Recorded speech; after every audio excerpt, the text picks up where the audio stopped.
কবিরহাটে হাট বাজার ইজারা নিয়ে বিএনপির দুই পক্ষের সংঘর্ষ, আহত 12। নোয়াখালী কবিরহাট উপজেলা হাট বাজার ইজারার দরপত্র মূল্যায়ন শেষে বিএনপি দুই পক্ষের মধ্যে সংঘর্ষের ঘটনা ঘটেছে। সংঘর্ষে উভয় পক্ষের অন্তত 12 জন আহত হয়েছে।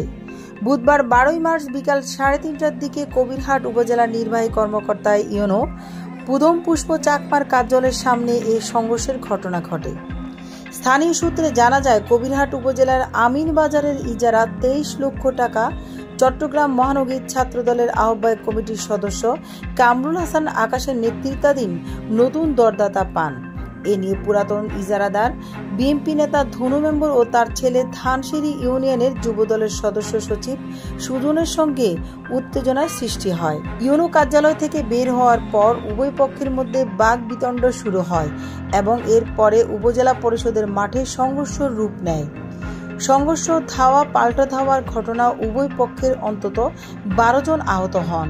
পুলিশ এসে পরিস্থিতি নিয়ন্ত্রণে আনেন। আহতদের নোয়াখালী জেনারেল হাসপাতাল সহ স্থানীয় বিভিন্ন হাসপাতালে চিকিৎসা দেওয়া হয়েছে। কবিরহাট থানার ভারপ্রাপ্ত কর্মকর্তা ওসি মোহাম্মদ শাহিন মিয়া জানান, ইজারা নিয়ে দ্বন্দ্বের জেরে দুই পক্ষের মধ্যে হাতাহাতির ঘটনা ঘটেছে। পুলিশ দ্রুত ঘটনাস্থলে পৌঁছে পরিস্থিতি নিয়ন্ত্রণে আনে।